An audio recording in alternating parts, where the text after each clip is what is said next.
Vamos fazer um minutinho de oração, irmãos, para a gente começar, em nome de Jesus. Senhor, meu Deus e meu Pai, nós te agradecemos por esse minuto na tua presença. Em nome de Jesus, Pai, abençoa o teu povo que irá estudar nesta noite. Pelo poder do nome de Jesus Cristo, Pai, nós te louvamos e bendizemos o teu santo nome. Em nome de Jesus, Pai, vai abençoando a vitória, abrindo as mentes dos irmãos que estão aqui trabalhando nesses estudos, para a honra e a glória do teu santo nome, meu Deus. Nos abençoa e nos dê vitória em nome de Jesus Cristo, Pai. Vai nos abrindo a mente, meu Deus, para que possamos entender tudo aquilo que será pregado e ensinado neste lugar. Em nome de Jesus Cristo, Pai, vai abençoando cada um de maneira forte e especial, cada irmão e cada irmã que se dispuseram a estar aqui nesta noite, em nome de Jesus. Pode se sentar, irmãos. Vamos dar início aqui ao curso básico de teologia.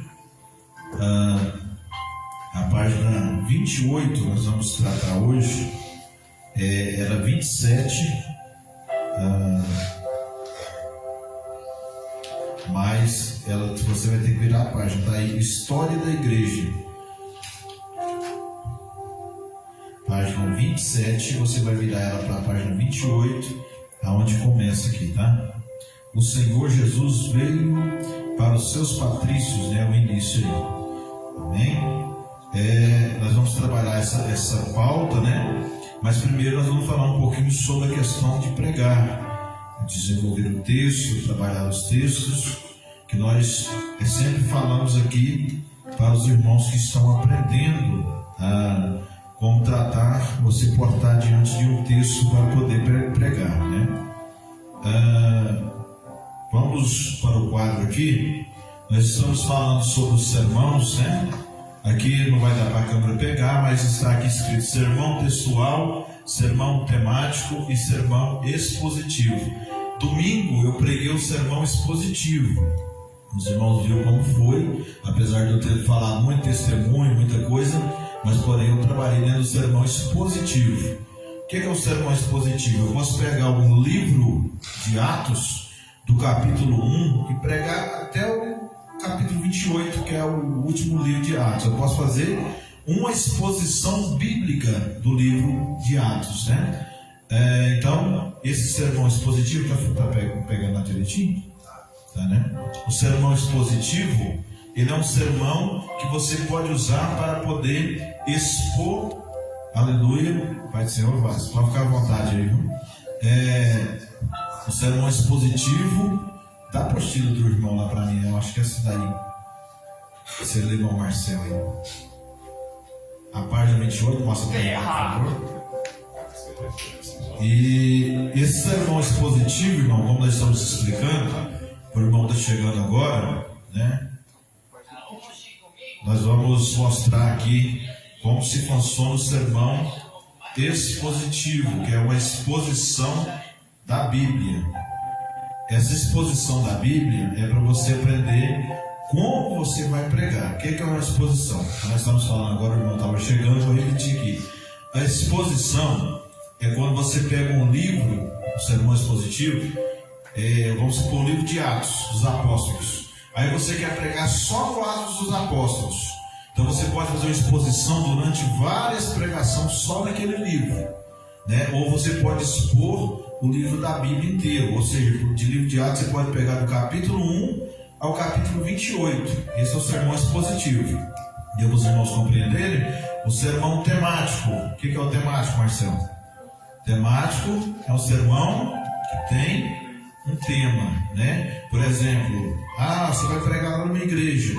O termo aqui é derrubando muralhas, o tema.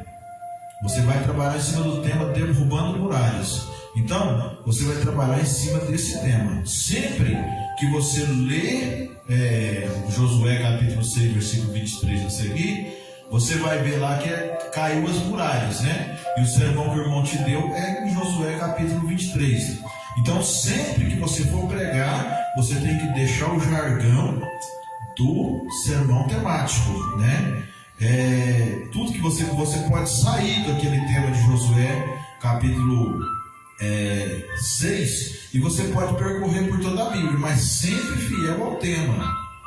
Paulo e Silas na prisão, lá de Josué, aí você fala Paulo e Silas na prisão, mas veja como Deus derrubou as muralhas na vida de Paulo e Silas. Você tem que usar o termo de lá para poder concretizar o que você está falando aqui. Você está falando de Paulo e Silas na prisão, mas porém você tem que usar o termo, o tema que você está trabalhando. Lembra daquele pregador da Assembleia de Deus que veio cá? Eu não vou lembrar o nome dele agora. Que ele veio agora.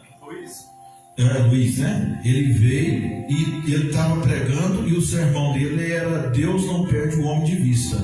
Aí ele falava dentro da Bíblia e voltava no tema, Deus não perde o homem de vista, não era assim? Então você tem que ser sempre fiel ao tema. Não é difícil pregar. Pregador não é dom, pregador é esforço. Se você tiver esforço, você vai conseguir pregar, né? Fazer um bom estudo teológico, fazer também, de certa forma, ler muito, porque o pregador precisa conhecer a Bíblia. O mínimo que o pregador precisa é de conhecer a Bíblia, porque se ele não conhece nem a ferramenta que ele vai trabalhar, né, não tem como, né? Como é que eu posso trabalhar? A máquina que eu trabalho, eu sei os defeitos dela, aonde que ela está, onde tem os defeitos, aonde, se ela vaza óleo, se ela não vaza, eu sei, né? Porque eu estou trabalhando com ela.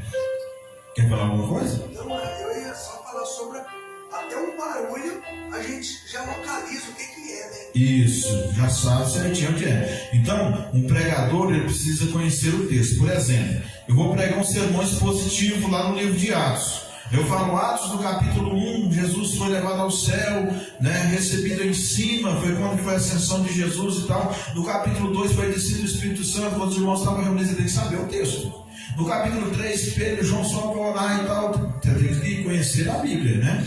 Então, qual que que nós sempre falamos aqui que o pregador vai desenvolver o texto? Ele tem que ler o texto, né, conhecer o texto, ele tem que ler o texto, ele tem que falar sobre o texto, e ele tem que explanar o texto para a igreja ou aplicar o texto na igreja. Por exemplo, vou dar um exemplo aqui.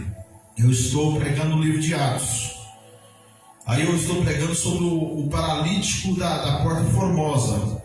E Pedro estava ali, estou lendo o texto, ó. Pedro falou assim, né? Nós não temos dinheiro, nós não temos ouro, nem prata, mas em nome de Jesus do Nazareno, estou falando sobre o texto.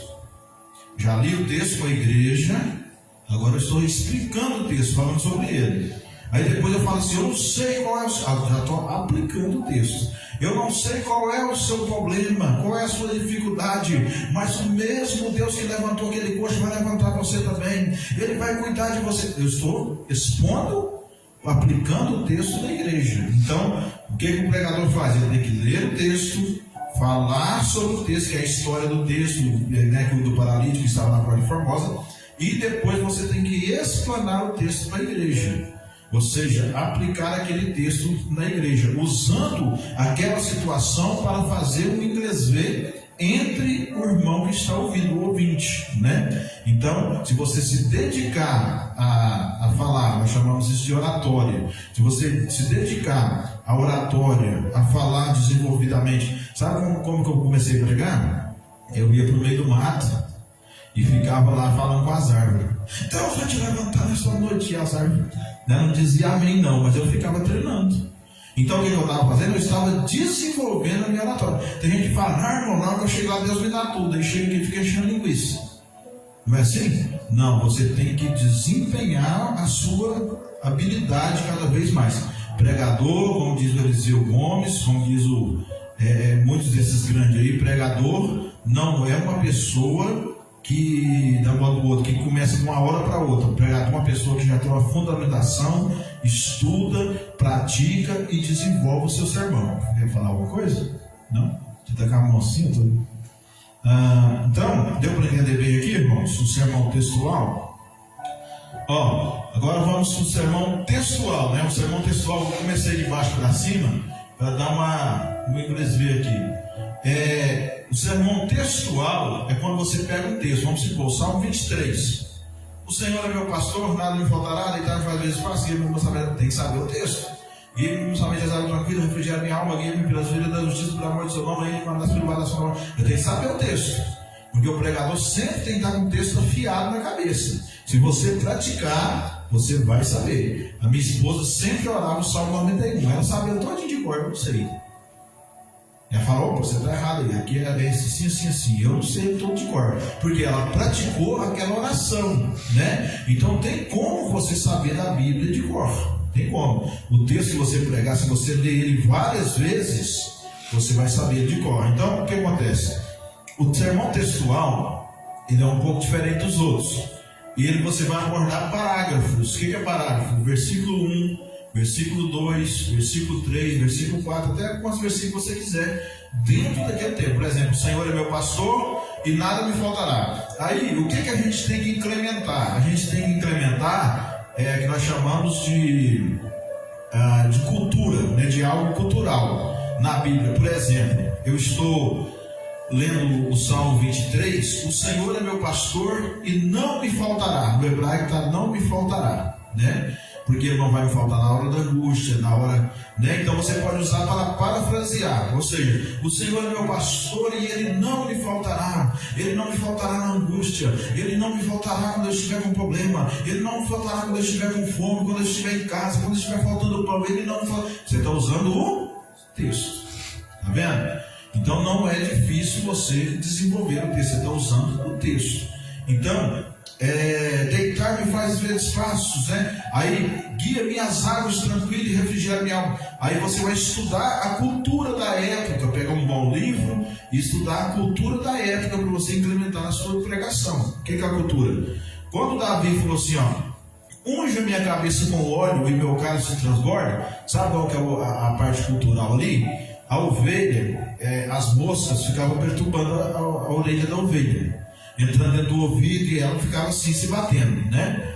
E tinha ovelha que ficava louca com aquilo, né? É um animal muito dócil e ficava louca, e ela batia a cabeça na pedra para poder se livrar daquele inseto que estava perturbando a orelha dela ali. Então o que o pastor fazia? Ele pegava azeite e derramava na cabeça da ovelha. O que Davi está falando? Pedindo ao pastor para ungir a sua cabeça, para que ele não ouve, né? Coisas que vêm de fora, zum, vamos dizer assim, para parafrasear com a mosca, né? Que vem de fora, falsas doutrinas, falsos ensinamentos e essas coisas. Vai falar, meu poder. Fora que quando ela ficava desorientada, não tinha como nem de comer nenhum alimento. Não comia, perdia peso, justamente, perdia peso, né? E é um animal que a gente trabalha com peso, trabalha com leite, né? E ali aquele animal ia perdendo cada vez mais, ela ia ficando louca, né? E até batia a cabeça, que algumas delas até morria, né? Por exemplo, se você for usar o mesmo texto de Salmo 23, você pode parafrasear também com João capítulo 10, e fala, eu sou o bom pastor da vida pelas suas ovelhas. Então você está falando do mesmo texto, está falando de ovelha, né? Então sempre que você vai trabalhar um texto, você pode usar outros temas da Bíblia que está relacionado com aquele texto. Deu para entender? Então, o parágrafo 1 você vai ler, o 2 é o sermão textual. O nome já fala, né? Sermão textual, quer dizer que ele é fiel a um texto. Você não pode andar como os outros sermãos para lá e para cá. Você tem que ser fiel a um texto e pode parafrasear esse texto com outro texto, como João 10. Se você for observar, João 10, o Mateus começou a falar sobre o texto aqui e ele parou a história. João 10 fala que o pastor, né? Jesus é o verdadeiro pastor e ele dá a vida pelas suas ovelhas, né? Eu sou o bom pastor e o bom pastor dá a vida pelas suas ovelhas. Aí ele fala sobre o ladrão, sobre o mercenário, ele fala sobre aquelas pessoas que não eram dono das ovelhas, que não queriam cuidar, né? Mas ele fala assim, eu ia trair aquelas ovelhas para o seu curral. O que era o curral do povo de Israel? Aí você tem que buscar a fundo. O que era o curral? Eram os preceitos, as leis e os mandamentos. O que diferenciava o povo de Israel das outras nações? Eram as leis, os preceitos de Deus e os mandamentos do Senhor que eles tinham, e aquilo servia de curral, para eles não sair fora daquilo que Deus queria. Está entendendo o que é o curral? Então, de certa forma, o pastor, ele educa as suas ovelhas com as doutrinas. Então Jesus... Ela ouve a sua voz. Isso, e lá ele fala que ela ouve a sua voz, né? E de maneira nenhuma ela vai pela voz de um estranho. Você pode chegar em Israel hoje, fala de ovelha mesmo, você pode chegar lá e falar assim, chamar as ovelhas. O cara te ensina lá como é que você chama, você pode chamar as ovelhas, não vai vir uma. Se o pastor fazer, elas vêm correndo. Todas elas. Às vezes até com sim, né? Isso. Ele chama elas e elas vêm todas onde ele está. Né? Então as ovelhas só conhecem a voz do pastor. Ovelha é uma coisinha, um animalzinho meio burrinho, né? Infelizmente é um animal que cai, se cai dentro d'água ele afoga, você tem que tirar, se cai num atoleiro não sai, né? Essa é meio burrinha. Portanto, a gente vê essa e vê só de cabeça baixa, né? Isso. Ovelha geralmente ela tem dificuldade de olhar para cima, ela não olha para cima. Assim como o porco e alguns outros animais, né? Então deu para entender, irmão, quando a gente parafrasear, não é difícil você pregar. Se você usar essa tática aqui, e sempre nessas 3 táticas, você tem que ler o texto, tem que falar sobre o texto e expor o texto. Por quê? E outra coisa, se puder anotar, faça isso. Não é feio, eu anoto até hoje. Eu carrego esse tablet aqui para anotar as coisas. Então, eu anoto até hoje. Domingo, eu estava pregando um termo, mas o que estava escrito aqui, Deus não deixou entrar. Você vai ficar aqui. Aí tudo bem, o Espírito Santo mudou, está tudo ok, entendeu? Mas porém eu estava com o meu texto pronto aqui, né? Um sermão expositivo, para poder pregar para os irmãos. Por quê? Porque o pregador, ele é uma pessoa que vende. Você vai vender assim, ó, você quer essa Bíblia aí? Se você quiser, então compra. Se não quiser, não compra. É assim que faz vendendo? Não, você tem que ter uma habilidade de conquistar a pessoa. Não, essa Bíblia aqui é boa demais. Uma vez eu achei um caso muito interessante acho que, se eu não me engano, foi não sei se fosse o Santos ou se foi o Pablo Marçal. Ele entregou uma caneta para o rapaz e falou assim: me convence a comprar essa caneta. Aí o rapaz falou da habilidade da caneta, falou que ela escrevia, que ela, né? Aí teve outro lá que fez outra coisa melhor ainda, eu não lembro. E ele foi e comprou a caneta, porque ele foi convencido pelo rapaz que estava falando. Então o pregador é uma pessoa que convence as pessoas. Porque Jesus falou: Pedro, eu vou pegar você e vou te dar habilidades. O mundo espiritual vai entrar em você, você vai ter habilidades para você pregar o evangelho. Falou isso? Não. Pedro, vem comigo, que eu vou te fazer pescador. O pescador, ele chega lá, joga um anzol, o peixe puxou, já fiz. Tá vendo que existe uma habilidade por trás de cada coisa? Você tem que deixar ela andar um pouquinho, quando você perceber que ele está, aí você física. Principalmente quando a gente vai pagar alguma coisa, né? Pagou e a pessoa não falou nada, você não vai mal para comprar, né? Se a pessoa fala: não, você acabou de pagar, corre aqui, compra, vamos comprar mais, vamos levar. Quer dizer, você tem entusiasmado, né? Não, eu já comprei aquele cara que falava assim: compre, não sei se você lembra dele, não sei se é da época de vocês, vocês eram tudo novo, era um do Ligue Já, não tinha?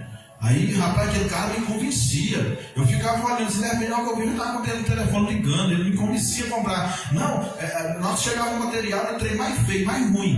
Mas porém, ele falava com tanta habilidade que ele me convencia a comprar as coisas.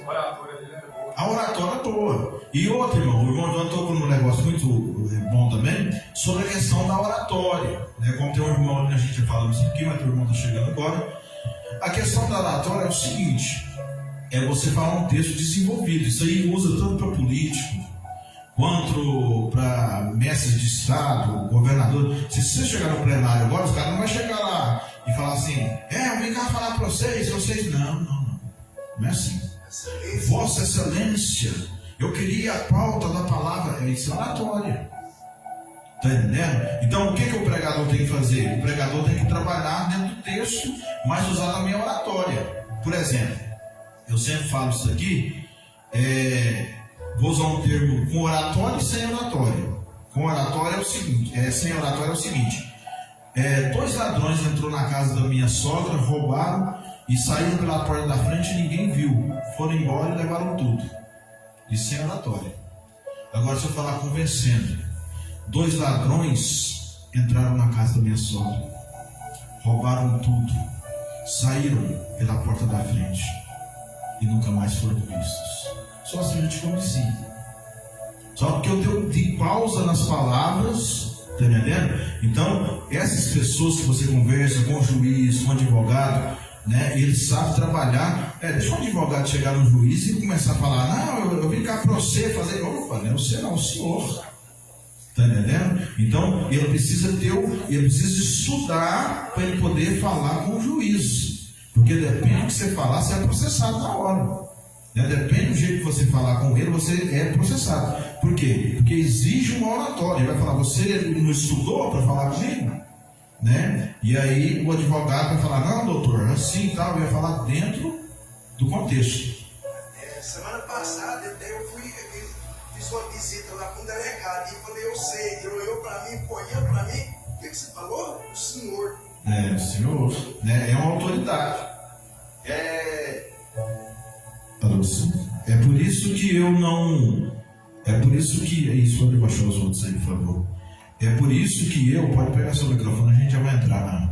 Então deu para entender, irmão? É por isso que eu sempre falo: a gente não pode chamar Jesus de você. Alguns irmãos que vai cantando: o Senhor, você é muito lindo, você é isso, aquilo. Eu sou contra. Jesus é aquele que fez o sacrifício para nos salvar de todo o pecado. Então é Senhor, né? Vamos chamar de Senhor por reverência, né? Porque a gente não pode chamar você, né? O judeu chamava ele de mestre, de rabi, né? Então ele é o rei dos reis e senhor dos senhores. Eu vou chegar num rei e falar ou você, né? Então a gente tem que ter reverência, né? Aqui até que não tem, não, no lado de Goiás ali, tem muita pessoa que fala: Jesus é um cara muito bom. Fala desse tipo: um cara muito bom, né? Tem gente que fala assim: Jesus é um cara muito bom, mas a galerinha dele porque são ruins, não é assim? A Bruna Marquezine falou esses dias, né? Se vocês for acompanhar aí. Então não tem reverência nenhuma. Quando não tem reverência, você já denota que essa pessoa não conhece de quem está falando, né? Quem, se for uma pessoa conhecedora da palavra de Deus, ele sabe o que ele está falando. Então vamos entrar na apostila aí. Deu para entender aqui, irmãos? Deu para entender mais ou menos a oratória? A questão da oratória, eu não sei se o irmão prega ainda sobre a questão de pregar. Vamos supor, você vai falar assim: o Senhor é meu pastor e nada me faltará. Aí você está falando para a igreja e você vai falar: eu vou falar só aleluia. Vocês vão entender. Se eu falar assim, aleluia, tá normal, né? E se eu falar assim, aleluia, já mudou. Isso é oratório, tá? Então, se você estiver emocionando a igreja, você é um vendedor. Você tem que emocionar a igreja dentro da palavra de Deus. Não que a palavra de Deus precise de algum rodeio, mas não é bonito você ver uma pessoa pregando dessa forma? Porque Deus está falando nesta noite. Aí a pessoa fala: rapaz, eu quero escutar essa pregação. Aí as pessoas vêm mais na igreja. É uma habilidade. Isso, a maioria faz isso hoje. Então, por quê? Porque isso atrai pessoas. Apóstolo Paulo vai dizer sempre: você fala, meu pastor é Robert, não interessa. Sabe por quê? Porque a Bíblia fala assim: não importa a maneira que está sendo pregado, mas o importante é que o evangelho seja pregado.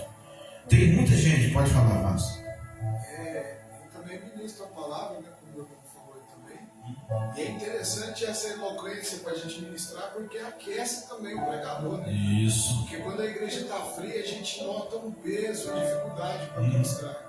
Aquela insegurança, porque eu creio que a pessoa que toma o altar de Deus, ela tem temor a Deus. Né? A gente jamais vai fazer coisa da gente mesmo. É verdade. Mas quando a gente é tomado pelo poder de Deus, e a igreja também nota esse calor, isso para o pregador traz segurança, né? Isso traz uma segurança. Aí você já começa a ficar tranquilo. Você pode observar que o pregador que ele não é eloquente, que ele chega assim, que ele vai tentar falar um texto, ele vai ficando ansioso. Se ele fala um negócio que ele viu que não deu certo, que a igreja não reagiu, ele vai ficando ansioso, e ele vai cada vez se atrapalhando mais. Não é assim? A gente tem que falar para eles dar o glória a Deus, né? Porque isso. Se ficar calado demais, algo talvez está... Isso. A oratória, na verdade, ela faz a pessoa dar glória a Deus sem querer. Sabe o que faz? Porque se eu estiver pregando um texto aqui e eu falar assim: naquele dia Jesus estava entre dois ladrões, e os ladrões agora vendo Jesus, e vou parafrasear aqui, E quando ele chegou naquele ladrão da direita, o ladrão diz assim para ele, e ele falou para o Senhor, lembra-te de mim quando entrares no teu reino. E Jesus volta para ele e diz, hoje mesmo tu estarás comigo no paraíso. Na hora que eu der esse grito, você já pensou em glorificar. Só por causa desse grito, só que eu aumentei a voz um pouquinho no final. Então isso é palavra-chave. Está entendendo? Porque se eu der um grito aqui forte para acordar os irmãos, hoje mesmo tu estarás comigo no paraíso. Na que eu gritar assim, eu passo o microfone da boca, vocês vão glorificar. Oh, glória a Deus, você vai sentir. Por quê? Porque eu estou elétrico.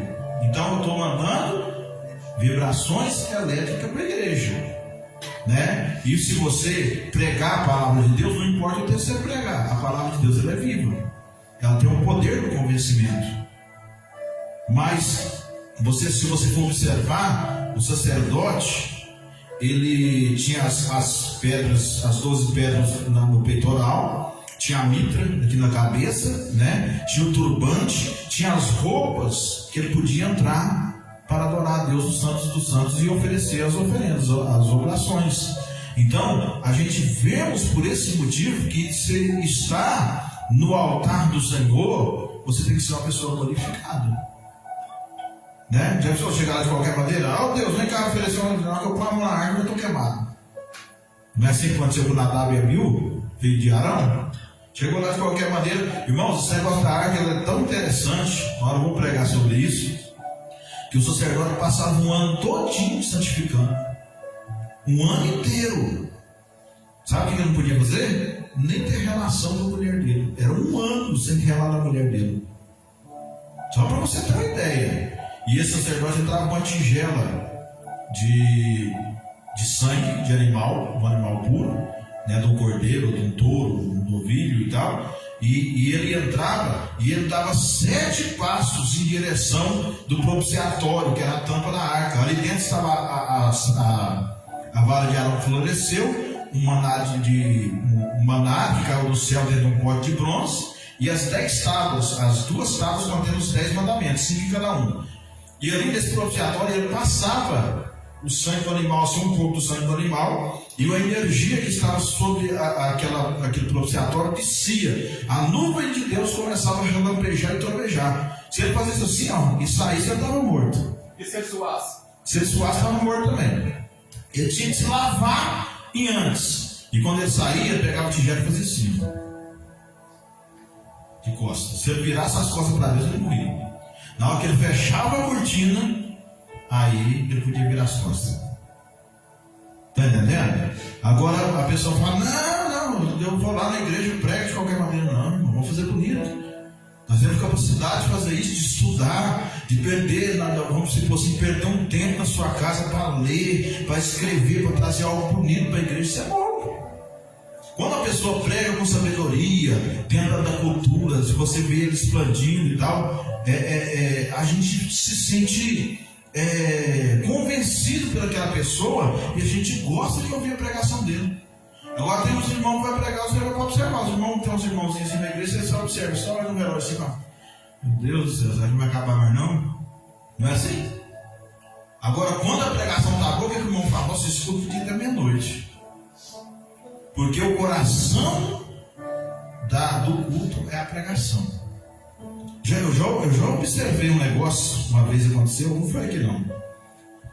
A igreja estava no fogo, naquela época mais antiga, né, que os irmãos cantavam assim da harpa, você não entrava dentro da igreja mais.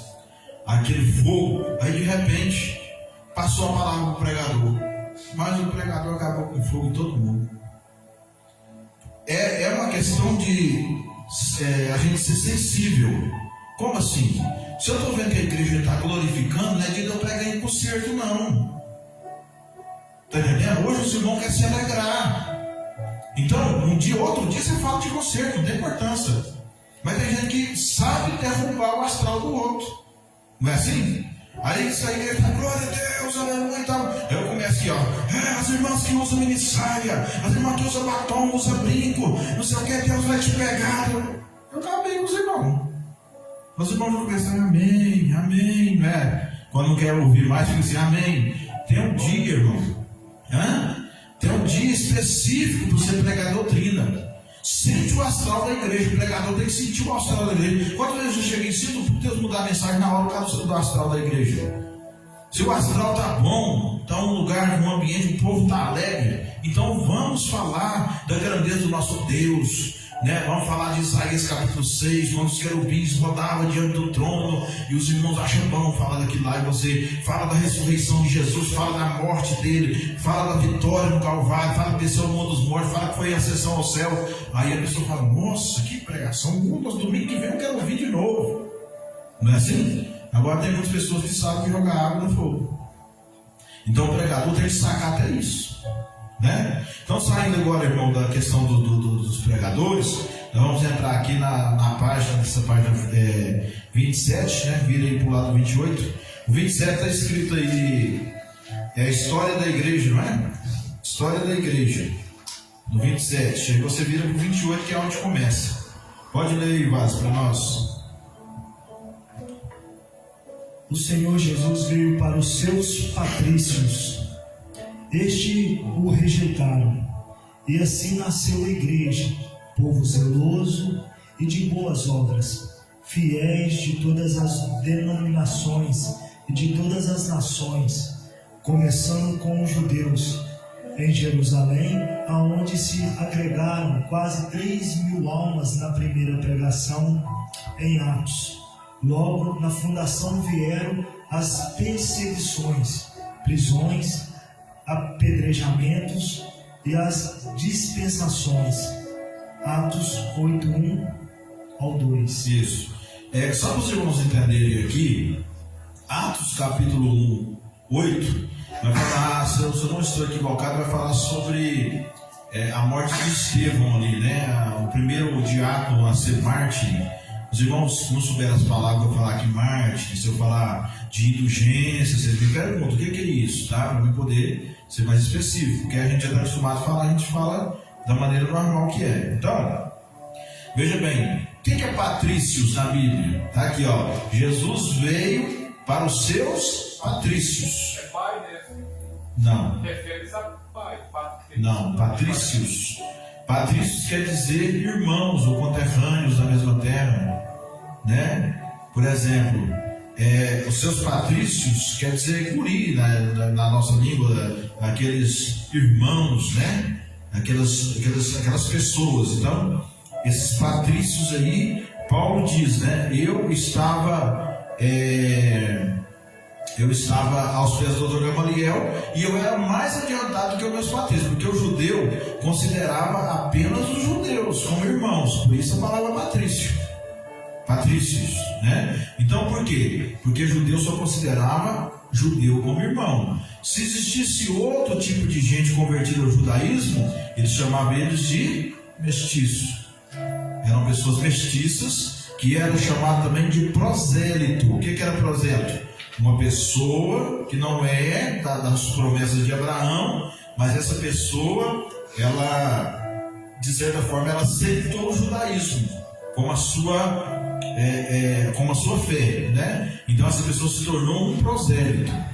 Lembra que Jesus falou: fariseus hipócritas, vocês vão pelo mundo fazendo prosélitos, as pessoas que se converteram ao judaísmo, tornando essas pessoas mais réus do inferno que vocês mesmos. Ao dizer a palavra prosélito, você vai saber o que é. Eram pessoas convertidas ao judaísmo que não eram de sangue judeu. Amém? Então, nasceu a primeira igreja. Jesus primeiro veio para os seus patrícios, os patrícios não receberam, né? E nasceu a primeira igreja. Quer falar aí? O John fala o que é patrício na Metai, que chama esse negócio? Aqui fala assim que vem da mesma linhagem. Do pai. Hã? Patrício vem do latim. Patrícios, que significa pai. Sim, mas essa Metai aí, eu já consultei algumas coisas de livro nela, ela não é muito segura não, tá? Essa aí tem hora, coloca qualquer coisa aí pra você ver, fala assim: não, Patrício não é pai não, Patrício é irmão. Você vê ela falando: realmente você tem razão. Ela desconfigura.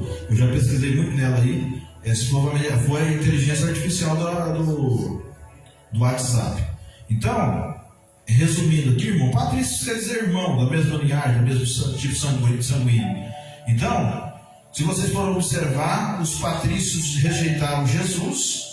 Por que os patrícios eram os irmãos de Jesus de sangue? Porque ele falou assim: eu vim para os meus irmãos, no caso, né? E os meus não me receberam.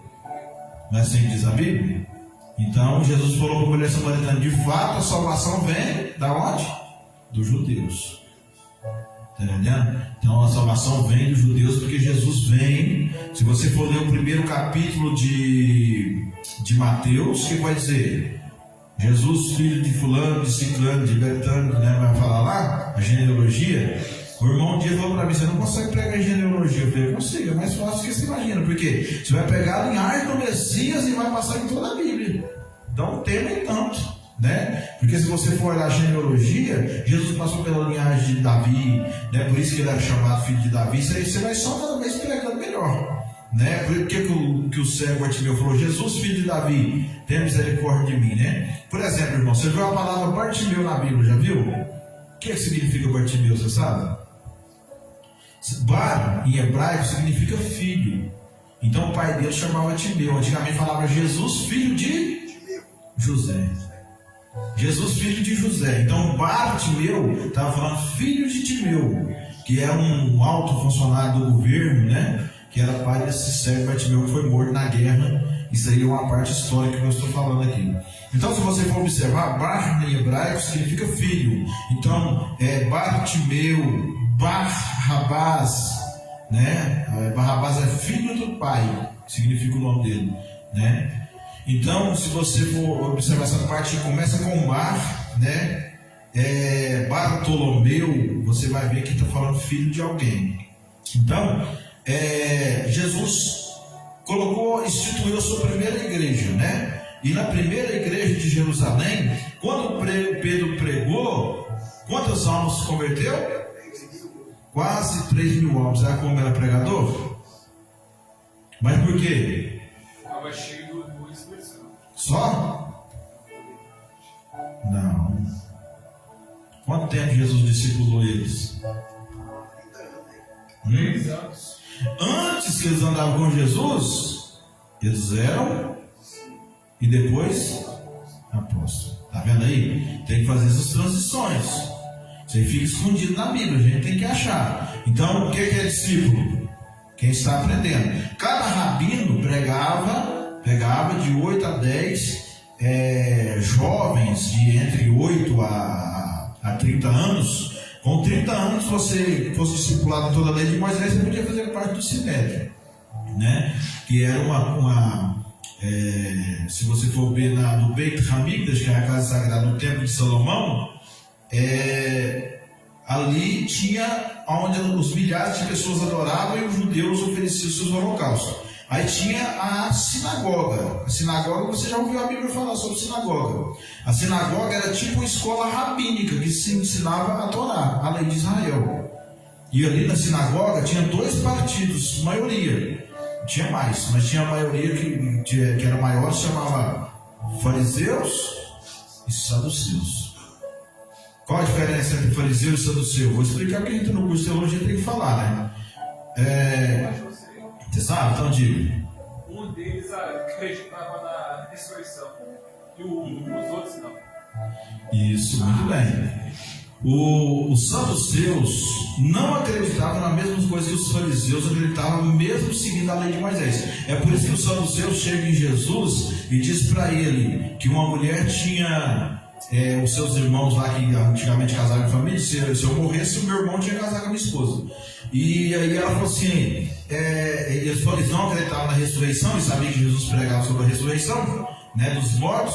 Aí eles foram e falaram para Jesus assim, uma mulher teve 5 irmãos, né, eu não lembro agora o texto, eu só acho que é 5 irmãos, e casou com todos os 5, foi morrendo um após um, e ela casou com todos eles. Na ressurreição, de quem ela será esposa? Se ela casou com todos eles, e se eles vão voltar à vida novamente? É uma pergunta capciosa, é uma pergunta de metáforas. Então, Jesus, sendo o Rei dos Reis, Senhor dos Senhores, né? Não, na teologia nós não acreditamos que Jesus estava 100% Deus aqui, viu? Jesus não estava. Ele estava sem os atributos de saber das coisas, né? Para onde nós vemos isso? Quando ele fala assim, aquele dia ninguém sabe, a não ser o Pai que está no céu, da volta dele, né? Então ali dá para ver que ele não estava, ele tinha os atributos. Quais são os atributos de um Deus? Onisciência, onipresença e onipotência. Esses são os atributos de um Deus. Não é dado a anjo, não é dado a ninguém, só a Deus, Jesus e o Espírito Santo. Então, são três, né? Um único Deus que diverge em três situações ali. Então, mais para frente nós vamos falar sobre isso. Então, se você for observar que eu estava falando dos fariseus, Jesus dá a resposta prática.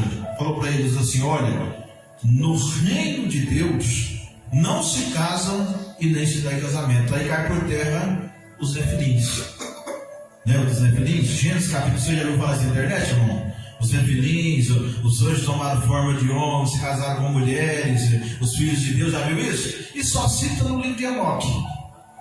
Você fala aí que não tinha atributo nenhum. A gente até só estudou sobre isso aí lá Ele tinha. negócio lá. Ele só não usava. Atributos. Ele só não usava. Ele só não usava. Entendeu? Uhum. Mas só que, tipo assim, a gente fica imaginando como que ele dava uma certa resposta desse jeito. Sim. Entendeu? Sim. Como assim, a gente fica na imaginação, como ele dá uma certa resposta no reino, não se dá em casamento, não se dá em casamento. Uhum. Entendeu? Então a gente Entendi. fica pensativo nisso. Sim. Porque o que estava sobre ele quando ele saiu das águas? Hã? O que estava nele quando ele saiu das águas? O Espírito Santo. O Espírito Santo tinha três atributos. A Bíblia diz que ninguém pode dizer que Jesus é Senhor se não for movido pelo Espírito Santo. Então você jamais vai falar uma palavra de Jesus, você jamais vai pregar para alguém se o Espírito Santo não te dá um toque. Fala para ele. Por você mesmo você não vai. Entendeu? Então ninguém pode dizer que Jesus é Senhor se não for movido pelo Espírito Santo. Jesus, ele tinha o Espírito Santo sobre ele. Certo. E quando os apóstolos recebem o Espírito Santo, o que eles falam? Agora que o Espírito foi nos dado, não podemos mais calar. Por quê? O que Jesus falou para eles quando? Só você lembrar das passagens. O que Jesus falou para eles quando eles enviou de 2 em 2 os 70 discípulos?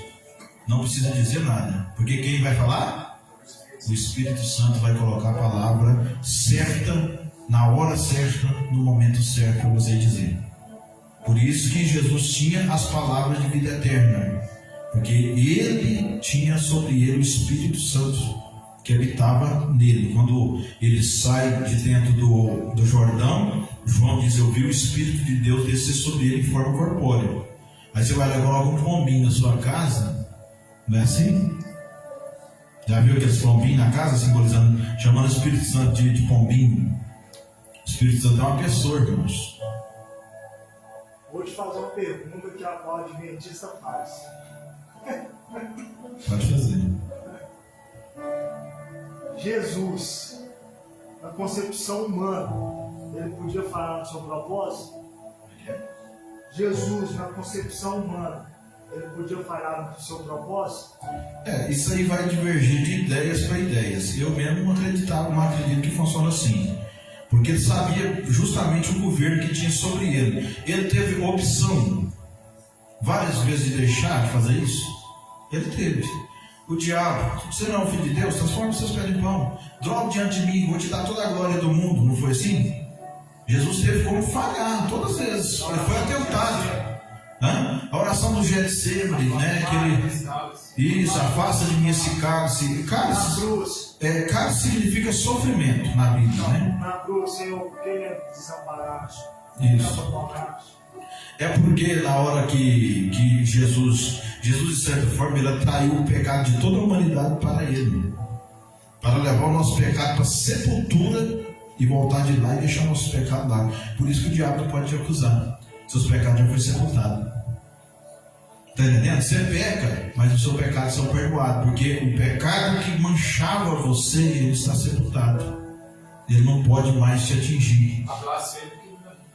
A blasfêmia contra o Espírito Santo é quase impossível de fazer. Porque você tem que estar consciente e falar mal do Espírito Santo. Consciente. Se você estiver irritado e xingar o Espírito Santo, não é pecado. Porque existe uma droga, né? Eu estou sendo mais um médico que, meu Deus, chama triptofano hidroxilase. Tem umas pesquisas sobre isso. O que essa droga faz? Quando você está nervoso, ela injeta no seu sangue uma enzima chamada triptofano hidroxilase, que ela abaixa o seu QI, seu grau de inteligência. Você já viu uma pessoa nervosa e ele pula numa faca, num revólver, mesmo sabendo que vai levar desvantagem? Se ele tivesse consciente, ele pulava? De jeito nenhum, né? Então você está naquela dopamina, entendeu? Então, para você pecar contra o Espírito Santo, você tem que saber que realmente é o Espírito Santo e você rejeitar aquilo. Então é um ato consciente. E quase nenhum ser humano faz isso. Saber que é o Espírito Santo e dizer não é. Falar que é o diabo, por exemplo, como aqueles fariseus falaram para Jesus. E eu não falei, para a gente passar para frente aqui. Nossa, passou a hora rápida ali.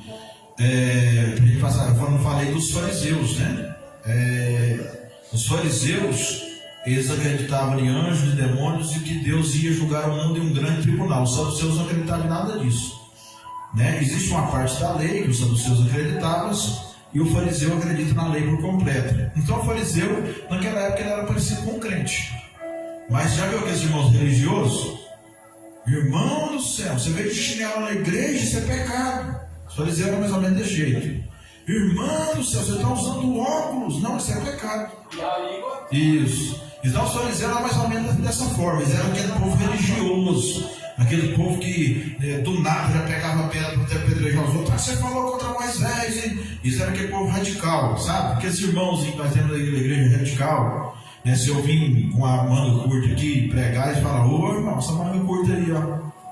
Uma vez eu fui de manga comprida e de calça normal, calça jeans, mas eu estava até com um blazer, com paletó. Só que eu estava de calça jeans, né? Aí o irmão olhou para mim, o pastor olhou para mim e falou: como é que está a sua vida com Deus? Eu falei: uai, pelo jeito eu acho que está bem. Aí ele falou: não, é porque eu notei que você está de calça jeans. Aí no caso, está tudo bem com Deus? Pode pregar? Eu falei: olha, você está vendo aí no senso das pessoas? Irmãos, eu tenho 30 e poucos anos que eu sou crente, né? Que eu vim lá da Assembleia de Deus, os irmãos já me conhecem e tal, mas eu já vi tanto pastor falar coisa herética, coisa que não tem nada a ver com Bíblia. Pastor manda você rapar a barba, porque você entendendo? Sabe o que aconteceu em Israel? Se você rapasse a barba, você ficava fora da cidade, até sua barba crescer, você volta para dentro. Aonde que eu provo isso? A gente tem que provar dentro da Bíblia que a gente fala.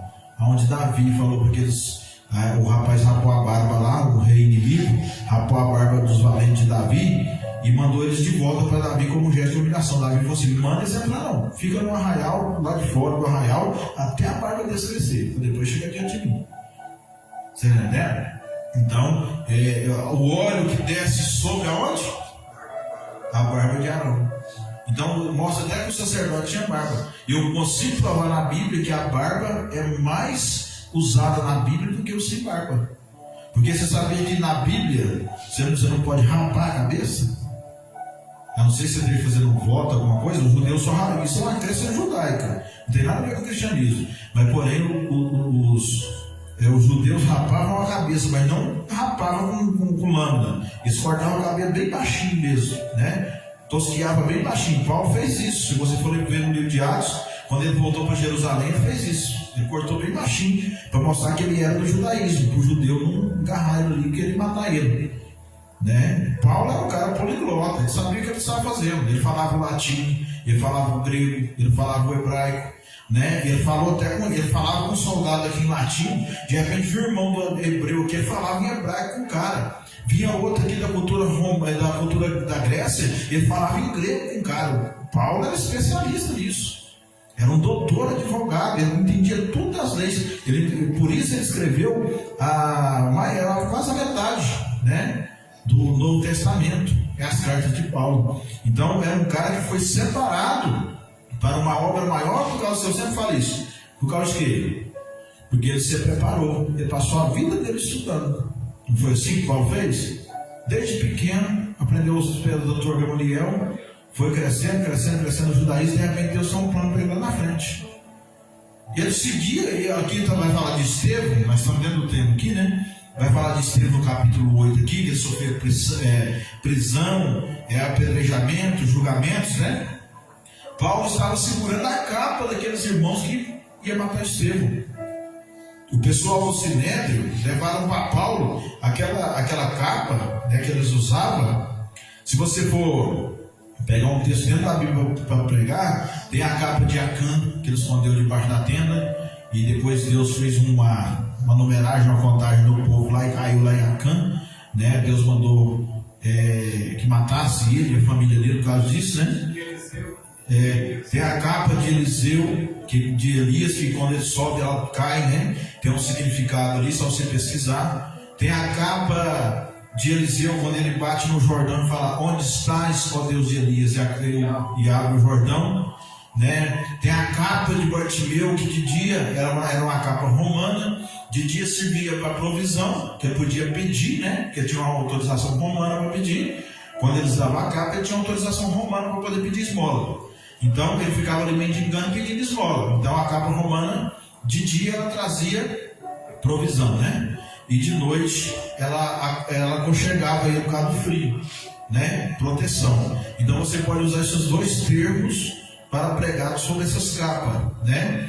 Quando Deus vai falar com alguém, esse dia eu vi uma profecia na internet. Deus olhou para alguém e falou assim: a sua capa vai cair. Não foi assim? Capa na Bíblia tem um significado muito grande. Então essas portas que eu abro aqui na mente de vocês é para vocês pesquisarem em casa, para poder cada dia mais ir se aperfeiçoando, até chegar à estatura de varão perfeito. Não é assim que a Bíblia diz?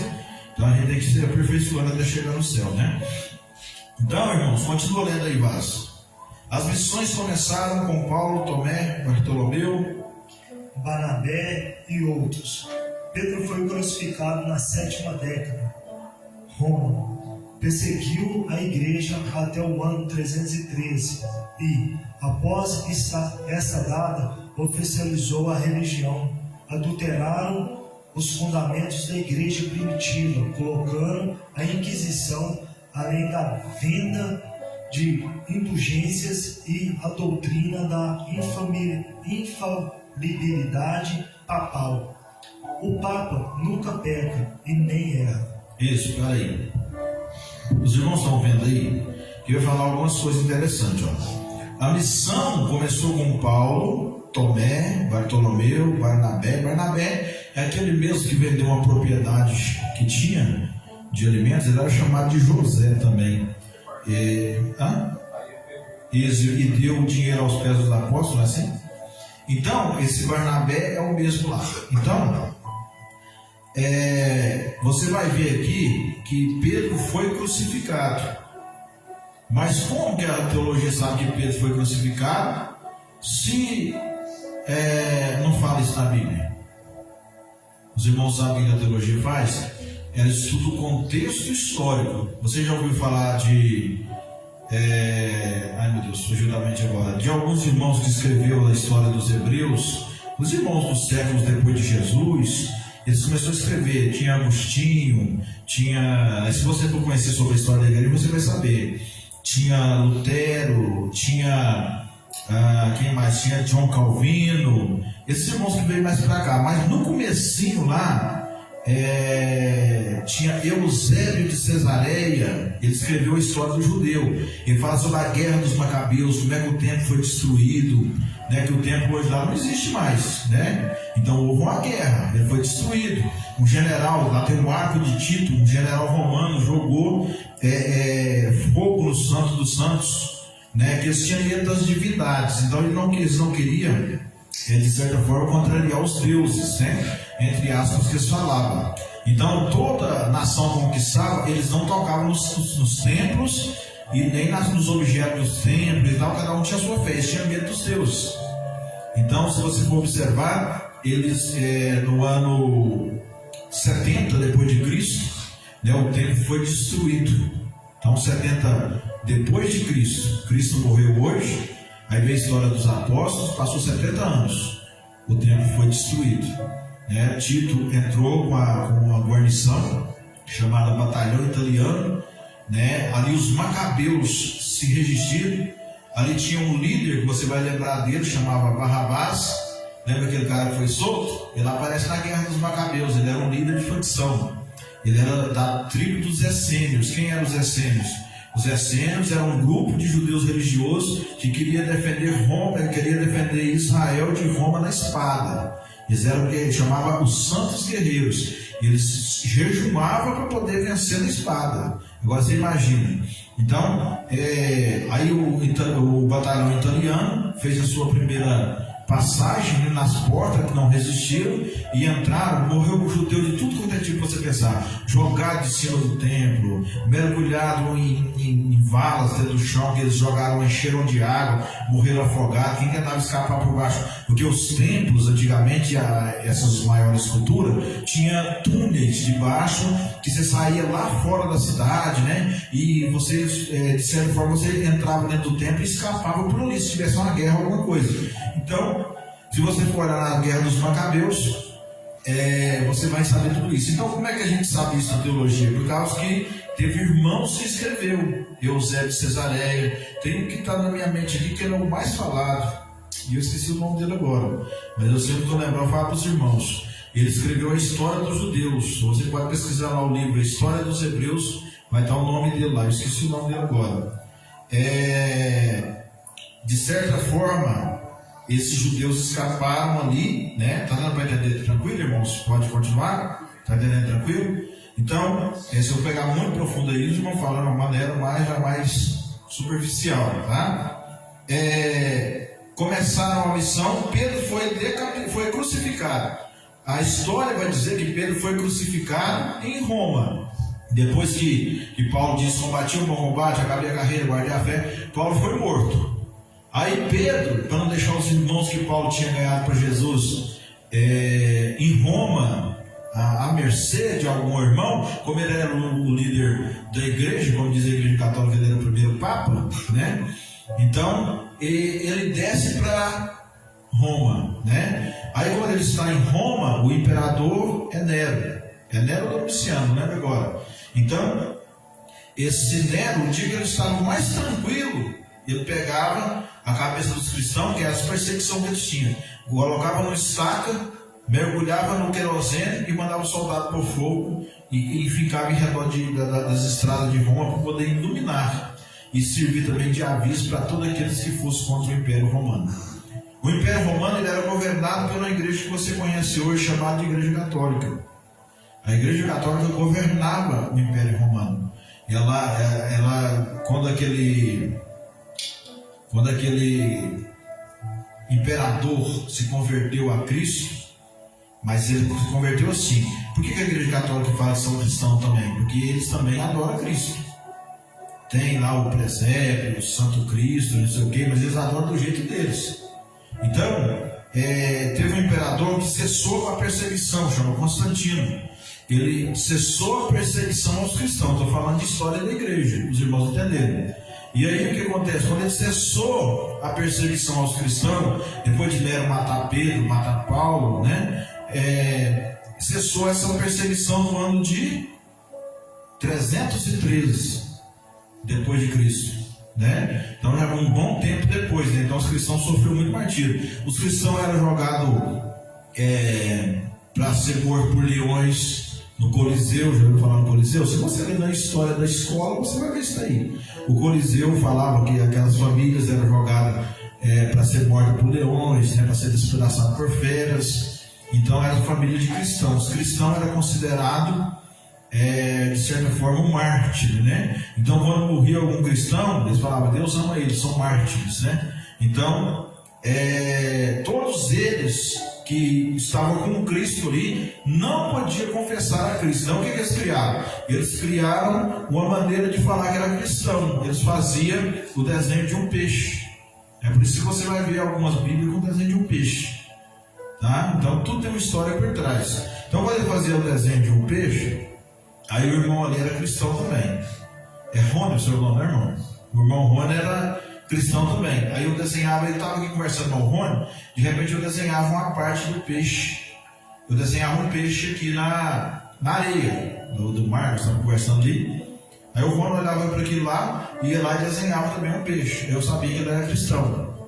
Mas quando, na época de Jesus, não falava cristão. Isso. Pertencia ao caminho. Por Jesus ter dito, eu sou o caminho. Então, se você é de Cristo, você seguiu o caminho. Né? Você vai ver isso no livro de Atos falando. E mais à frente, no livro de Atos, você vai ver a divulgação saindo do nome o caminho e entrando por nome cristão, aonde Paulo e Barnabé pela primeira vez foi chamado de cristão, acho que, se não me engano, na Antioquia da Síria. Na Antioquia, perdão. Então, eu acho que a primeira vez que ele foi chamado de cristão foi ali mesmo, está no livro de Atos lá. Se você souber, você pesquisa depois, você vai achar, está no livro de Atos. Então, Pedro foi crucificado, a história diz que ele foi crucificado de cabeça para baixo. Porque ele disse assim, eu não sou digno de ser crucificado como meu Senhor, então me crucifica de cabeça para baixo. E eles crucificaram ele de cabeça para baixo. Aí tem Bartolomeu que morreu, né? Tem alguns irmãos lá, alguns dos apóstolos que morreu na cruz de Santo André, morreu o André lá, né? Um dos apóstolos de Jesus. Essa cruz ela pegava, prendia as pernas de um lado, né? O peitoral e os braços do outro, e ela torcia para um lado e para o outro. Então a parte de cima ia para um lado e a parte de baixo vinha para o outro lado, quebrando a pessoa no meio, né? Uma manivela, alguma coisa lá, uma cruz de Santo André. Ela era em forma de X giratório. Então, teve outros que foram mortos a lança, a espada. Tiago foi morto a espada, né? Foi decapitado. Paulo foi morto na guilhotina, foi decapitado com a espada, né? Somente um que foi pro... Isso. Aí, quando a igreja estava sofrendo muito martírio, precisou de que um dos apóstolos ficasse vivo. E Deus permite que João, né, ficasse vivo. E foi jogado numa caldeira de óleo fervente e escapou sem dano nenhum. Então Nero falou: esse homem é diferente. Né? Desterrou ele para a ilha de Patmos, que era uma ilha próxima ali de Éfeso, né? Que é uma das cidades ali da primeira entrada romana da Grécia ali.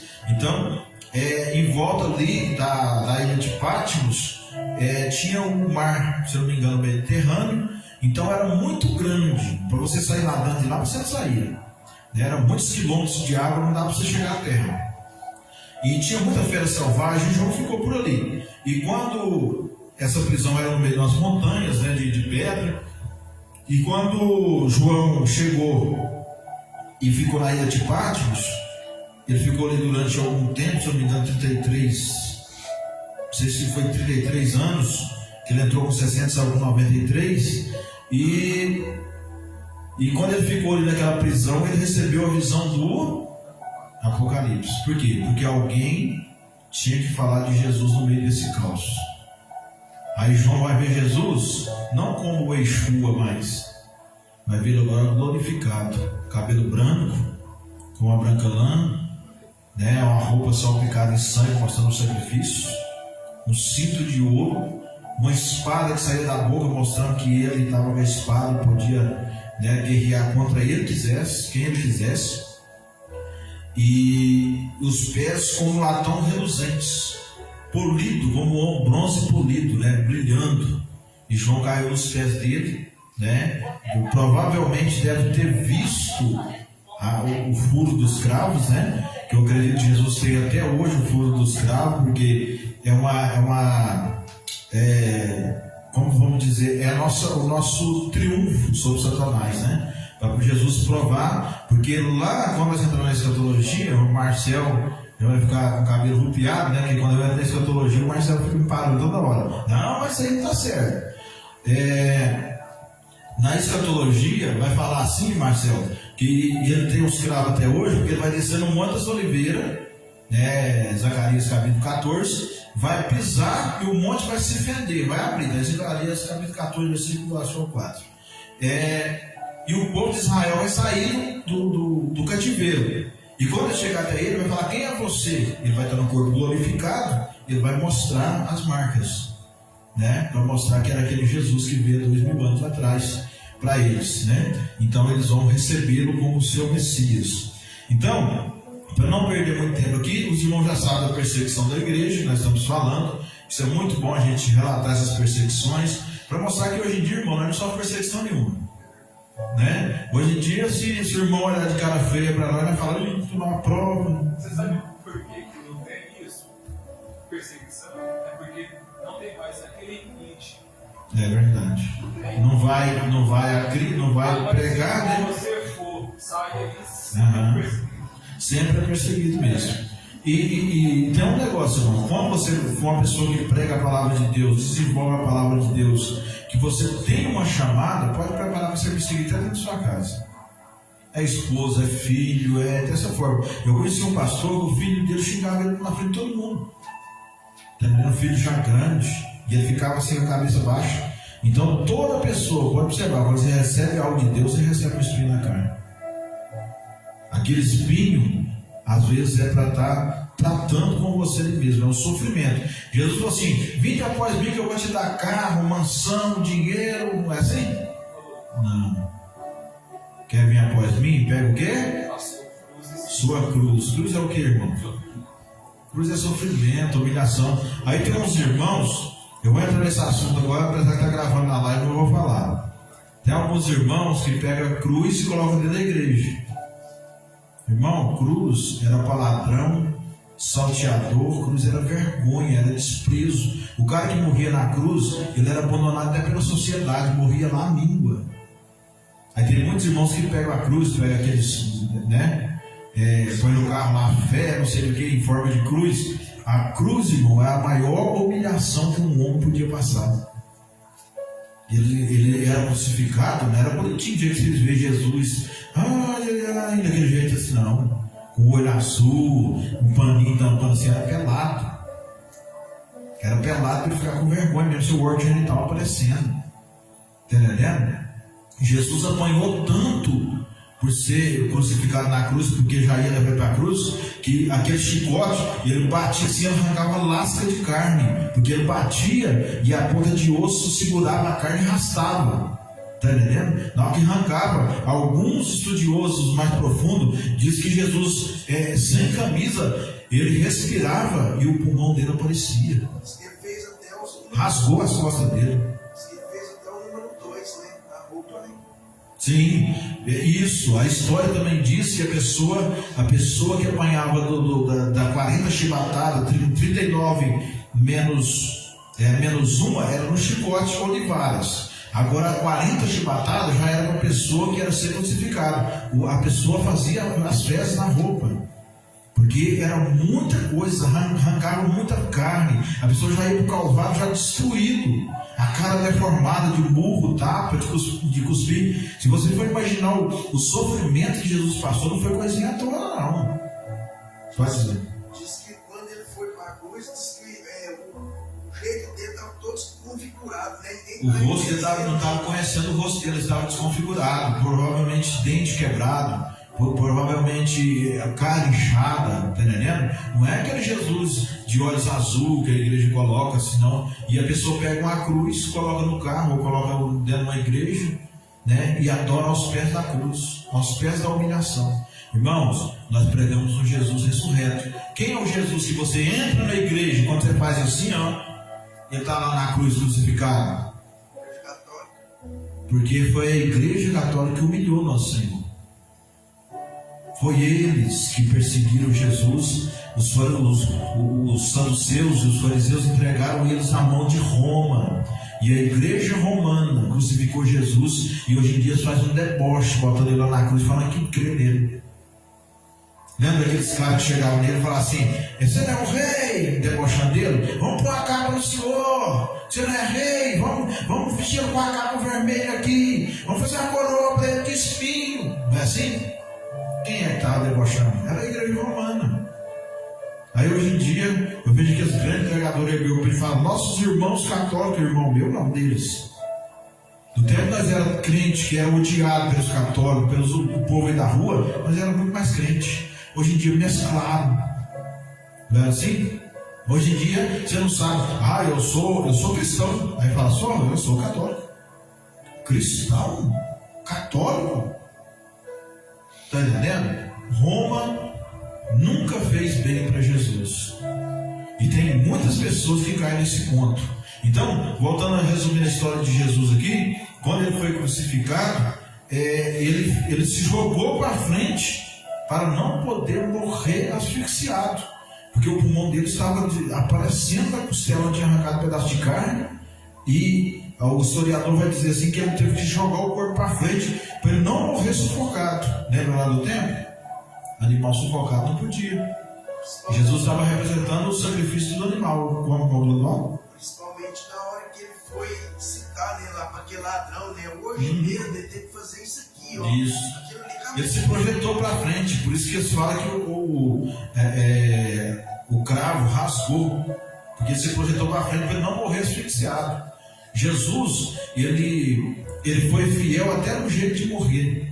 Porque a Bíblia proíbe, né, em Atos capítulo 15, a gente comer animal sufocado, galinha estrangulada, chouriço, sangue na carne, é proibido para crente, viu? Proibidíssimo. Está entendendo? Lá em Atos capítulo 15. E tem muita gente que fala, nossa, eu adoro o chouricinho de porco. Não é assim? E come. O Johnny disse que já comeu, né, Johnny? Eu comi sem saber, né? Hoje não como. Não, tem gente que gosta de pegar uma galinha, estrangular, não é assim? A Bíblia fala que você tem que sangrar. O judeu, ele não come uma carne vermelha enquanto ela não escorre não tem aquela água não é sangue não, que é salmoura da carne. Mas o judeu escorre ela todinha, a carne fica branca, para depois ele fazer. E tem toda uma preparação. Por exemplo, aquele povo lá dos muçulmanos, eles vêm aqui para o Brasil para preparar as aves aqui e fazendo oração, com a cara no chão, orando para a ave, para depois chegar lá os outros comer. Tem que fazer todo um ritual, senão eles não levam não. Está entendendo? Porque eles não comem nada que é impuro, né? Agora nós somos pessoas impuras e nossas empresas que vêm para eles tem que passar por um ritual de adoração para depois eles comerem. Está entendendo? Pode falar, Vaz. É interessante esse pessoal lá nos muçulmanos, porque o dia no posto de gasolina ali tinha um ônibus ali que tinha diversas pessoas com essa origem, né? E eles não têm hora nem momento determinado para fazer a adoração deles, né? E me chamou a atenção lá no posto, enquanto eu estava abastecendo meu carro, tinha uns quatro que estavam lá assim, sabe, em volta do ônibus, e se ajoelhando ali e orando. Do jeito deles. Isso deu a hora, se eu não me engano, é 3 vezes por dia. O judeu acha que é 3 vezes por dia. Ele deu a hora de orar, ele vai lá e ora onde ele estiver. E com o rosto em terra, não é? Ele se curva com o rosto em terra. A testa deles assim, chega até um calo aqui, ó. Esse couro aqui é defasado, você pode olhar todos eles. Entendeu? Tem aquela pintinha na testa assim. Então, se você for observar, de certa forma, essas pessoas eles são muito mais religiosos que nós mesmos. Aí eu sou contra, irmão, eu já até falei para o pastor aqui, mesclar coisa da igreja católica nas igrejas. Os crentes, vocês vão ler aqui, vocês vão ver que na Reforma Protestante teve um imperador que ele se tornou cristão. Mas ele era mais católico que cristão. Ele cessou, parou para não poder perseguir mais os cristãos. E aí o que ele fez? Ele começou a mesclar coisa do catolicismo no cristianismo. E aí essa bagunça você vê hoje, pastor usando vara de sal, não sei o que lá, usando, a Bíblia diz, irmão, que é pela fé, não é objeto. Se eu ponho uma cruz aqui dentro da igreja para me adorar ela, eu estou errado, eu estou vendo a cruz. E a Bíblia diz que a fé é o firme fundamento das coisas que não. Você não pode ver, senão não é fé. Vocês creem que Jesus está aqui?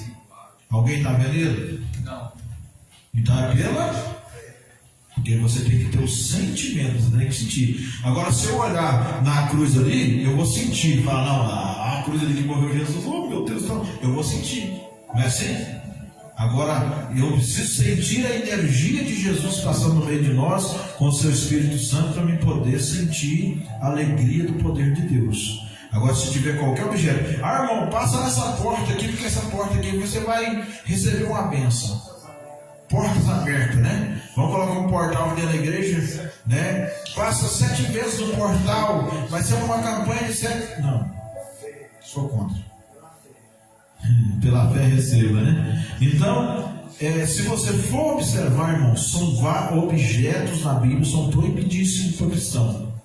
Se eu usar qualquer objeto para poder fazer uma oblação, fazer uma cerimônia, fazer uma liturgia de um culto. Por quê? Qual objeto nós usamos? Nós temos um memorial. A Santa, essa palavra Santa Ceia vem da Igreja Católica. Quem é que dá a hóstia para... Não é Santa Ceia, não, é a Ceia do Senhor. A Santa Ceia da Igreja Católica, eles comem e bebem ali para lembrando de Jesus morto.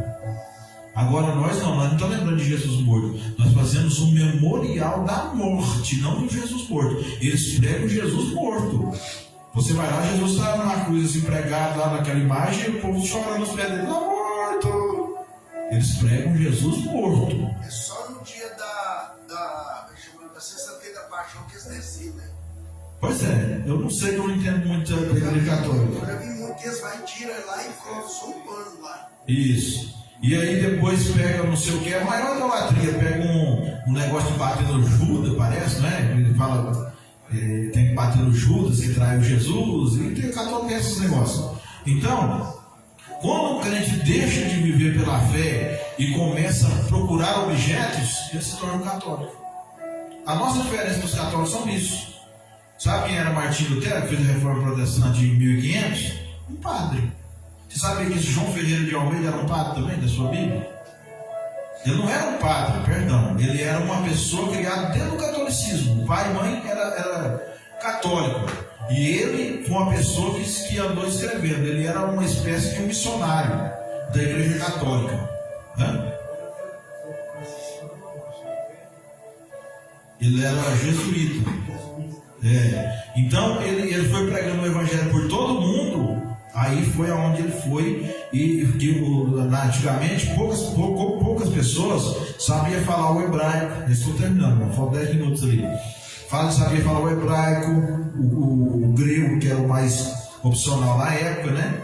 Então, esses padres, eles iam, porque estudavam latim, a Bíblia estudava o grego, né? Então eles conseguiam escrever. Então esse Martinho Lutero, ele escreveu a Bíblia, se eu não me engano, do hebraico foi os 70 judeus na Septuaginta.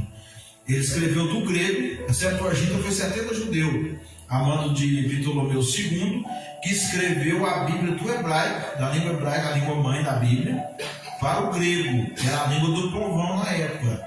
O hebraico estava sumindo, estava aparecendo o grego. O grego de Alexandre o Grande, quando ele conquistou ali essa grande cidade, vindo para o lado da Palestina. Então, o que acontece? Quando esses 70 judeus botaram a Bíblia em grego chamada Septuaginta, ou 70, né?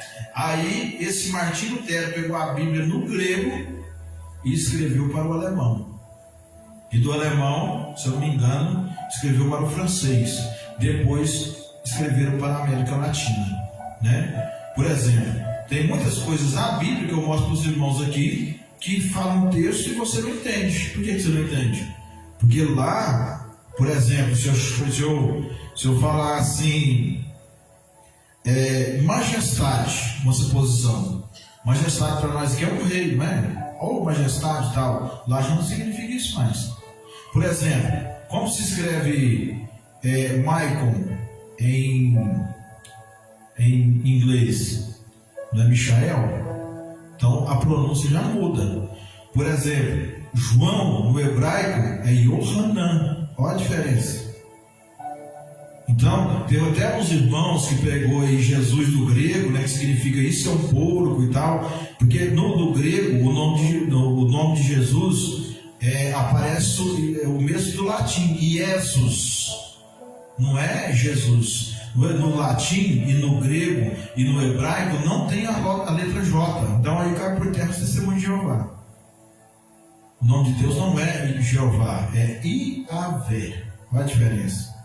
Está entendendo? E o nome de Deus só aparece as consoantes. Colocaram o E e o A para ficar Javé ou Iavé, né? Quem colocou foi os judeus, os maçoréticos que escreveram lá Porque o hebraico ele não tem vogais, A, E, I, O, U, ele só tem consoantes. Então ele sabe ler dentro daquela consoante e formar um nome, né? Ele já sabe fazer isso. Então, os maçoréticos, para ficar melhor para nós, colocaram aqueles pinguinhos, que é no hebraico, se eu tivesse com a minha Bíblia hebraica, vocês iam ver. Tem uns pinguinhos chamados sinais maçoréticos que são A, E, I, O, U. Um pinguinho é A, 2 pinguinhos é E, 3 pinguinhos é I, aí você sabe. Aí, por exemplo, Davi, escreve David em hebraico, né? A glória de Deus se escreve Kavod. Olha a diferença. Para nós aqui em português é glória, em hebraico é Kavod. Tem muita gente que fala Shekinah, né? Está errado. Quem estudou hebraico sabe. Não, a glória de Deus não é Shekinah. Shekinah não aparece nem na Bíblia, no original. Shekinah aparece só no livro de Enoque, que é um livro extra-bíblico, que ficou fora do canon. Canon é os livros que foi juntado da Bíblia que nós temos hoje. Então eles pesquisaram, os pesquisadores ajuntaram, estou falando de história, né? Os pesquisadores ajuntaram e colocaram essa Bíblia nossa em ordem. Macabeus, Ananias, Tobias, que tem na Bíblia católica, você não vai ver na nossa. Macabeus era a guerra dos Macabeus, por exemplo, Macabeus 6, segundo Macabeus 6, versículo 9, se eu não me engano agora, ensina artes mágicas com banho de porco. O que é artes mágicas? Bruxaria. Está entendendo? Então, se você for, pode falar, Blas. Que me chama a atenção também, eu queria que você tirasse sua dúvida. Porque antes de eu conhecer a palavra de Deus e me tornar um cristão, eu não frequentava a igreja católica, eu nunca tive conhecimento, né, do que se passa ali dentro. Eu passei a conhecer depois que a gente passou a examinar as escrituras. Mas muito povo antigo, até minha mãe mesmo, antes de conhecer também a palavra de Deus, ela falava que o povo da igreja católica eles omitiam muitos versículos da Bíblia, muitos capítulos, né, entre outros. Então, eu gostaria de saber do irmão. Sim, a Bíblia, a Bíblia católica, na verdade, eles não omitem, eles acrescentam. Eles têm o Macabeus, Tobias, tem Judite, tem 1ª e 2ª Macabeus. Então, isso aí são livros históricos do povo de Israel. O livro de Macabeus vai contar sobre essa história da destruição do templo, do ano 70, essa vez que eu contei que a teologia pega, né? Então, essa questão dos Macabeus aí é mais que contando. Esse Barrabás era um líder dessa facção chamado de Os Essênios. Ele tentou segurar o batalhão italiano de Roma, e esse batalhão entrou e fez uma carnificina para os judeus, né? no templo, lá destruindo até o templo, no ano 70 depois de Cristo. Então esse livro de Macabeus vai falar sobre isso, né? E tem os livros, por exemplo, a Torá é a primeira Bíblia que teve, que é dos judeus, né? Eu tenho até um exemplar lá em casa. Então essa Torá, que era a Bíblia hebraica, ela foi traduzida pelos 70 judeus para o grego. O grego era a língua do povão, que era mais falada, todo mundo falava. Hebraico só falava judeu, só judeu sabia. Então, o Ptolomeu II viu, que era o rei do Egito, ele viu que ia se perder a língua hebraica, ele falou, não, vamos passar para a língua grega. Tipo assim, na vez que o português vai acabar, aí nós falamos, não, vamos escrever essa nova língua que está chegando agora, né? Para não poder perder a essência do texto. Então, quando eles escreveram, esses 70 judeus passaram para a língua grega, da língua grega que o mundo começou a escrever em português, latim e tal. Então a igreja católica, ela não coloca a Bíblia acima da igreja, ela coloca a tradição da igreja acima da Bíblia. Lá, por exemplo, o Papa vai até falar aqui, se vocês forem ler mais para baixo aqui, depois nós vamos ler na próxima aula, vocês vão ver que essa aula aqui ela abrange muita coisa, então tem que levando por partes. Se você for ver, o Papa ele não é errado hora nenhuma. Ele pode falar o que ele quiser na igreja católica, que ele é aceito, e no mundo inteiro. Se ele chegar num país que está em guerra e ele mandar a guerra parar, tem que negociar para parar. Então o Papa ele é considerado uma autoridade maior eclesiástica. Ele não erra, ele nunca, para a igreja católica, ele nunca está errado. Chama o Santo Papa. Você entendeu? E não pode colocar uma pessoa acima de Cristo, porque nós somos seres humanos, nós erramos. Aí você vai ver padre tendo relação com coroinha, você vai ver homens que se diz, né, homens de Deus lá na igreja católica, homens que representam Deus, caindo em qualquer tipo de coisa. Porque agora a igreja cristã, aí a igreja cristã, ela saiu do catolicismo. Mas teve muito crente, igual eu falei para o irmão, que aderiram coisas do catolicismo e trouxe para cá. Você entendeu? Tem muitas coisas do catolicismo que nós praticamos, até mesmo inconsciente. Né? Por exemplo, nós não, né? Não é o estilo das nossas igrejas pentecostais, mas quando as pessoas pegam, não sei, uma tigela de azeite, joga sobre a pessoa e fala: o azeite de Naamã vai cair em você. Ele está usando um objeto. O óleo de unção, a Bíblia só permite usar ele em um lugar. Aonde? Só pelos enfermos. A único lugar da Bíblia fala assim: aí o presbítero, no caso, pode ser qualquer pessoa, não, o presbítero tem que ser você. Unção. Isso. Pode. Então, no caso, o presbítero da igreja. Não, aí já é do judaísmo. Quando Davi foi ungido a rei por Saul.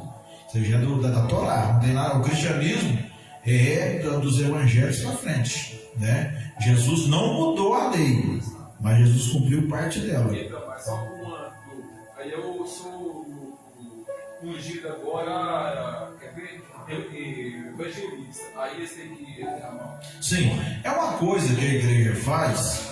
É assim, isso. Na verdade, é um símbolo que eles falam que está derramando sobre você a unção, não é assim? Então, quando aqui tem até o óleo aqui, ó, para os irmãos verem, todas as igrejas carregam esses óleos. Então, o que acontece? Isso aqui você usa para ungir as pessoas, para elas poderem receber de certa forma uma unção. Mas a verdadeira unção ela é espiritual. Porque eu posso derramar o óleo sobre a cabeça do evangelista que nunca foi evangelista na vida. Não é assim? E eu conheço um pastor aí que já anda com uma botija dessa no bolso. O cara falou assim: vou lá para sua igreja, mas você vai ser meu evangelista lá. E aí? Aí o cara não tem exemplo. Porque o que nós lemos aqui sobre a questão do mestrado? Um líder, ele precisa ter exemplo, ele precisa ser esposo de uma só mulher, ele precisa passar na carta de Timóteo. A sua mulher não pode ser faladeira, né? Ele tem que receber pessoas na sua casa, ele não pode ser dado ao vinho. Então existe uma questão do líder, entendeu? Uma pessoa que está representando a igreja, existe algumas coisinhas ali para ele seguir. Pode falar, você vai falar agora? Então existe algumas coisas para ele até caladinho, né? Hoje existem algumas coisas ali que precisa os líderes passar, que a Bíblia fala que tem que ser o líder, tem que ser daquele aspecto. Se você for pegar Timóteo capítulo 3, 1 Timóteo capítulo 3, se você for passar na vida dos pastores, a maioria deles de hoje, cai tudo por terra. Você entendeu? Cai tudo por terra. Por quê? Porque, na verdade, não são contingentes com o cara. Por exemplo, o irmão chega ali: o irmão Gilmar, vem cá conversar com você, porque você é o pastor dessa igreja, é uma suposição. E aí eu estou assim, tal, com a minha esposa, e está dando errado assim, tal. Estou fazendo isso, você acha que é pecado e tal? Aí eu vou lá e resolvo para o irmão. Não, irmão, tá tranquilo, tá? Resolvo para o irmão dentro da Bíblia, tá? E depois chega o Marcelo, você sabia que o irmão Rony, cadê a ética? Tem coisa que nós escutamos aqui que vai com nós para o túmulo. Não é necessário falar. Você entendeu? Então o obreiro, desde do auxiliar, diácono, presbítero, evangelista, né? Antigamente, eu estou terminando, os obreiros não tinham uma posição maior que o outro, não. Ou se faltasse o irmão que dirigia o culto, o irmão porteiro lá da porta estava quando dirigia o culto. Não tinha esse negócio de escadinha que faz hoje. Eu sou diácono. O irmão falou para mim assim: irmão, você era de presbítero, você era evangelista? Eu falei: não, você foi evangelista. Alguém viu essa capacidade em mim e me puxou direto ao evangelista. Eu nunca fui diácono, nunca fui presbítero, porque eu acredito assim: se você for um bom diácono, e saber da palavra de Deus, saber ensinar, eu posso sair daqui e entregar o microfone na sua mão, você vai ensinar como eu, que sou evangelista. Antigamente todos eram iguais no padrão. Agora hoje em dia, não, eu sou só evangelista, eu sou só diácono. Aí acho que diácono é para ficar limpando a igreja e tal. Não, irmão, mete a cara na Bíblia, começa a estudar, seja um diácono que ensina.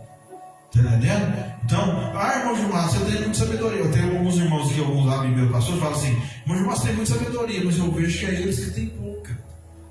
Não é eu que tenho muita. Você vai sábado, domingo na minha casa, eu estou lá lendo uma pia de postilha dessa aqui, comentário bíblico, comentário histórico, estou lendo. Por quê? O meu prazer é na lei e na sua lei. Se a Bíblia está falando para você meditar de dia e de noite, irmão, quem somos nós para falar? Não.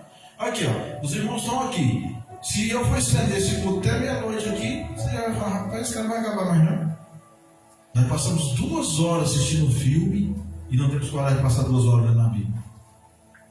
Aí depois vai ensinar o que de noite? Eu vi na internet o pastor falando. Mas você consultou?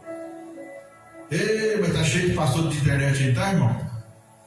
Eu vi na internet e tal. O cara falando que já estou terminando, passou 2 minutinhos ali.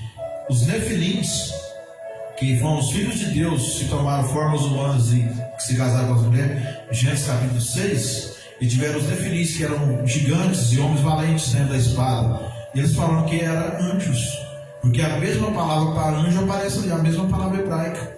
Mas eles não deu o cultural, não deu o histórico, e vai já passando a informação para frente. Os filhos de Deus ali era aquela nação escolhida da época de Sete. Sete eram os filhos de Deus, porque quando Abel morreu, Deus fez aliança com Caim? Não, Deus fez aliança com Sete, e os filhos de Deus eram da linhagem de Sete. E quem eram os filhos do maligno? Da linhagem de Caim. Então casaram ali entre primos e etc. Aí a Bíblia fala assim: Caim matou seu irmão, foi para a terra de Nod, Deus colocou a marca nele, e ali fundou uma cidade. E casou-se ali e teve filhos.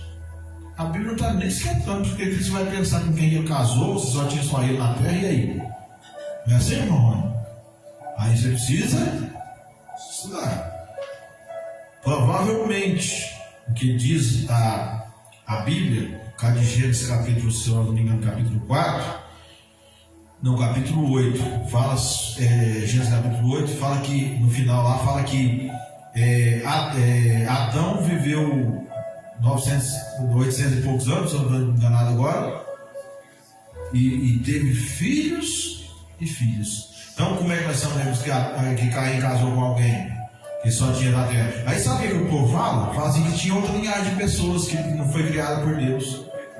Tinha mais gente na terra, fora Caim, Abel. Aí você vê tudo qualquer tipo de coisa em cima. Então o que acontece? Quando ele casou ali, que Adão teve filhos e filhas, provavelmente quando Caim matou Abel, ele estava com 16 anos de idade. E algumas culturas vai dizer que os dois eram gêmeos. Algumas culturas vai dizer isso. Não é uma afirmação, só passando o que eu recebi. Então, se os dois tivessem 16 anos de idade, ou diferença de um ano do outro, porque todo ano ela tinha um filho. Não tinha anticoncepcional. A mulher é a mãe de toda a humanidade, ela era fértil.